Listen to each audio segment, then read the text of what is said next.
अब चलते हैं पुणे एक्सीडेंट की ओर। देखते हैं इसमें क्या क्या प्रावधान दिया गया है। आपने सुना होगा, न्यूज पर देखा होगा कि एक 17 साल का लड़का पोर्शे नाम की गाड़ी चला रहा था। बताया जा रहा है कि वो नशे की हालत में था, तेज गति से गाड़ी चला रहा था, जिसकी वजह से वो गाड़ी को कंट्रोल नहीं कर पाया और कंट्रोल ना करने की वजह से उस गाड़ी की झपेट में 2 लोग आ गए और उन दोनों लोगों की ऑन द स्पॉट मौत हो गई। लेकिन इस मामले में हुआ क्या, जो लड़का नशे की हालत में है या फिर कह सकते हैं पावर का नशा या फिर पैसे का नशा, उस नशे में वो गाड़ी चला रहा था और जज साहब ने उसे 300 पेज का निबंध लिखने का आदेश दिया और जमानत पर छोड़ दिया। अब जहां पर उस लड़के ने ड्रिंक की थी, उस शराब बेचने वाले को गिरफ्तार कर लिया गया है और साथ ही में लड़के के पिताजी को गिरफ्तार कर लिया गया है। तो आज मैं इस इंसिडेंट के माध्यम से आपको समझाना चाहता हूं कि किस आधार पर शराब बेचने वाले को गिरफ्तार किया गया, किस आधार पर लड़के के पिताजी को गिरफ्तार किया गया, किस आधार पर लड़के को जमानत पर छोड़ दिया गया। क्या इस संबंध में कोई कानून में प्रावधान है या नहीं। तो आज इस घटना के माध्यम से हम उन कानून को समझेंगे जो लोग आमतौर पर नहीं जानते हैं, और जो लोग कानून नहीं जानते हैं वो इस आदेश को क्रिटिसाइज कर रहे हैं। जज साहब द्वारा दिए गए आदेश को क्रिटिसाइज किया जा रहा है।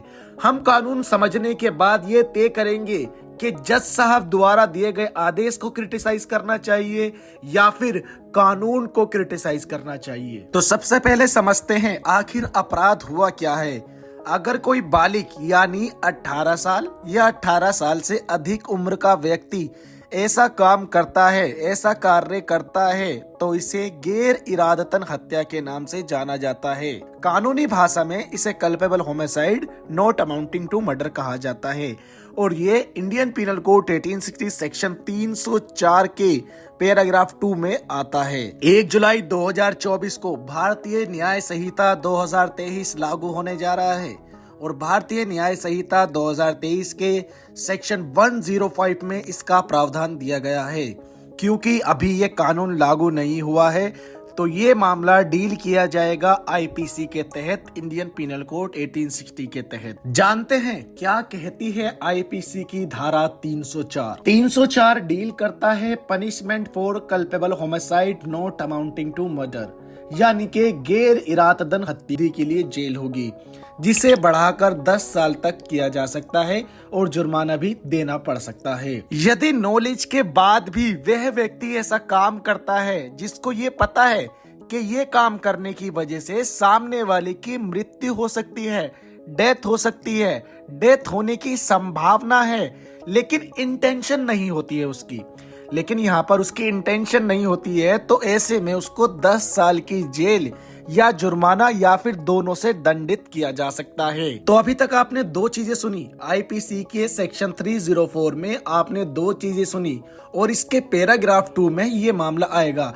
क्योंकि 304 पैराग्राफ 2 में कहा गया है कि जब कोई ऐसी हत्या की जाती है, किसी व्यक्ति को जान से मारा जाता है और जिस व्यक्ति ने ये काम किया है उसका इंटेंशन नहीं था, जैसे कि इस एक्सीडेंट केस में वो जो लड़का गाड़ी चला रहा था उसका इंटेंशन नहीं था कि 2 लोगों को मार दिया जाए या 2 लोगों को मारना उसका इंटेंशन नहीं था, वो तो गाड़ी ही तेज गति से भगा रहा था। यहाँ पर ध्यान देने वाली ये बात है कि लड़के ने पहले नशा किया, उसके बाद वो गाड़ी में बैठा और गाड़ी में बैठने के बाद खुली सड़क पर गाड़ी चला रहा था। इसका सीधा मतलब ये है कि उसको नॉलेज तो था कि उसके ये सब करने से दुर्घटना हो सकती है, लोग मारे जा सकते हैं। और रीजन यही है कि आईपीसी के सेक्शन 304 के पैराग्राफ 2 में ये आना चाहिए और उसके साथ साथ उस व्यक्ति को कम से कम 10 साल तक की सजा हो सकती है। अब समझते हैं कि उस लड़के को जमानत पर क्यों छोड़ दिया गया, आखिर मामला क्या है। इसे समझने के लिए हमें जाना होगा जुवेनाइल जस्टिस एक्ट 2015 में। जुवेनाइल जस्टिस एक्ट 2015 ये कानून उन व्यक्तियों के लिए है जिनकी आयु 18 वर्ष से कम है और उनको कहा जाता है the child with conflict with law, विधि का उल्लंघन कारित बालक। सीधे तौर पर आप समझिए, अगर कोई 18 साल से कम का कोई भी व्यक्ति है जिसने कोई अपराध किया है तो उसके लिए जुवेनाइल जस्टिस एक्ट लागू होगा। क्या कहता है जुवेनाइल जस्टिस एक्ट? तो juvenile justice act section 10 deal करता है apprehension of juvenile in conflict with law. इसकी धारा 10 कहती है, जैसे ही कोई पुलिस ऐसे ही किसी बच्चे को गिरफ्तार करती है जिसकी उम्र 18 से कम है, उसे बालक कल्याण पुलिस की गिरफ्तारी में दिया जाएगा। अगर कोई बालक की वेलफेयर के लिए, भलाई के लिए, उस बच्चे की वेलफेयर के लिए, भलाई के लिए कोई पुलिस डेजिग्नेटेड है तो उसे वहां पर सौंप दिया जाएगा।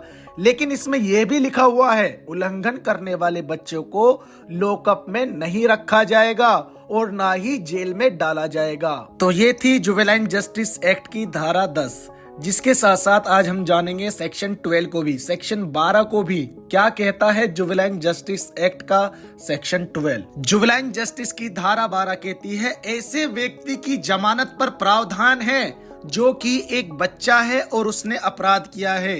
ये बात अलग है कि जुवेनाइल जस्टिस एक्ट आने के बाद 18 साल से कम उम्र के व्यक्ति कुछ भी कर रहे हैं और उन्हें अपराधी नहीं बुलाया जाता है। और यही कारण है, ये जो लड़का है जिसने पुणे शहर में पोर्शे कार से 2 लोगों को जान से मार डाला है, इसे अपराधी नहीं बुलाया जा रहा है।